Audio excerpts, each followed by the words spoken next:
गोयच्या काँग्रेस प्रदेश कार्यालयांत पणजे काँग्रेस अध्यक्षपदाची वेंचणूक जाली। 22 वर्सां उपरांत पयलेच फावटी अध्यक्षपदा खातीर निवडणूक जाल्या।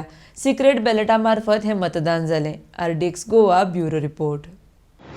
अखिल भारतीय काँग्रेस पक्षाच्या अध्यक्षपदाची निवडणूक आज सकाळी 10 वाजल्यापासून गोवा येथे पणजी या प्रदेश काँग्रेस कार्यालयामध्ये सुरू झालेली आहे। आतापर्यंत एकूण 75% लोकांनी आपला मतदानाचा हक्क बजावलेला आहे।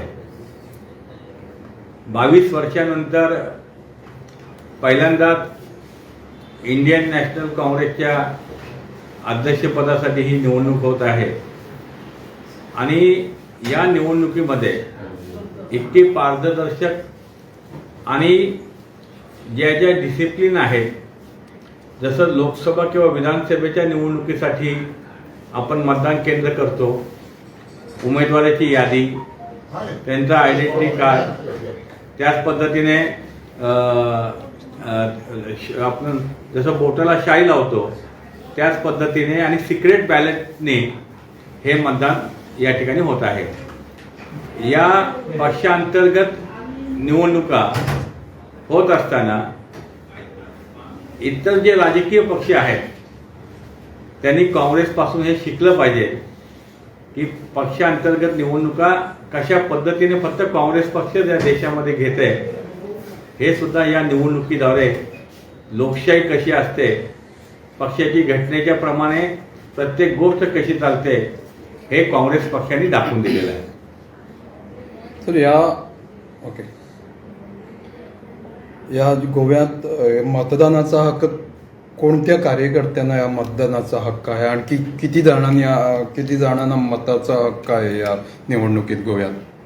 प्रदेश काँग्रेस कमिटीवर जे ब्लॉक काँग्रेस कमिटी असतात त्या प्रत्येक ब्लॉक काँग्रेसमधनं एक पीसीसी डेलिगेट असतो आणि जो पीसीसी डेलिगेट असतो त्याला मतदानाचा हक्क असतो आणि त्या पद्धतीने आज या ठिकाणी हे मतदान चालू आहे।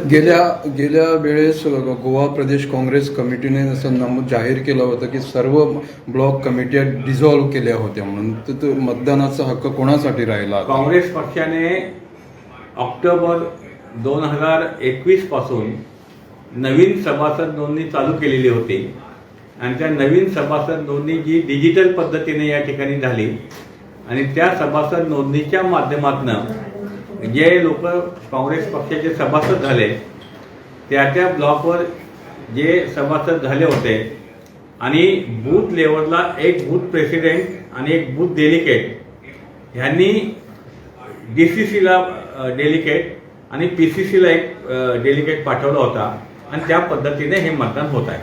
तर उमेदवार कोण कोण आहे तुमच्या आता निवडणुकीसाठी प्रदेश राष्ट्रीय अध्यक्षासाठी? राष्ट्रीय अध्यक्षपदासाठी काँग्रेसच्या 2 नेत्यांनी उमेदवारी अर्ज भरला होता। त्याच्यामध्ये काँग्रेसचे ज्येष्ठ नेते माननीय मल्लिकार्जुन खरगे साहेब आणि खासदार शशी थरूर हे 2 उमेदवार आहेत आणि या 2 उमेदवारांच्यासाठी आज सकाळपासून या ठिकाणी मतदान संपन्न होत आहे। सर, आपण म्हटलं दुसऱ्या इतर पक्षाने पण बोध घ्यायला पाहिजे म्हणून हे लोकशाही पद्धतीने 22 वर्षांनंतर निवडणूक होते प्रदेश राष्ट्रीय अध्यक्षासाठी। एवढी वर्ष आपण जुनी काँग्रेस असून सुद्धा एवढी वर्ष लोकशाही पद्धतीने अध्यक्ष निवडण्यासाठी का लागली आपल्याला? काँग्रेस पक्षामध्ये काँग्रेसची जी घटना आहे त्या घटनेप्रमाणे दर 5 वर्षाला काँग्रेसच्या अध्यक्षपदाची निवडणूक झालेली आहे।